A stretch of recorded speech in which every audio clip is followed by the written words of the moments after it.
ఒక మనిషి ఎదుగుదలకు ఉపయోగపడేటువంటిది పేపర్, అవునా కదా?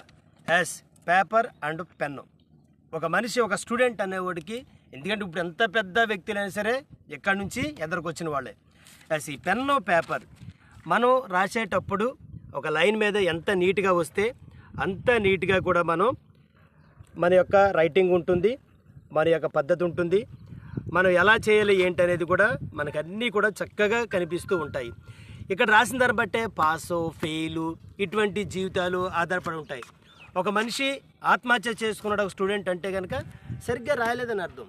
అదే కనుక మంచిగా పాస్ అయ్యి ఉన్నత స్థాయికి వెళ్ళాడంటే కనుక చక్కగా బాగా రాసాడని అర్థం. అదంతటికీ కారణం ఈ పెన్ను మాత్రమే. అర్థమవుతుందా ఫ్రెండ్స్? ఈ పెన్ను మాత్రమే. అందుకని పెన్నును ఉపయోగించడం నేర్చుకోండి. పెన్నును కరెక్ట్గా ఉపయోగించండి, మంచిగా రాసుకోండి, ఫిల్ చేయండి.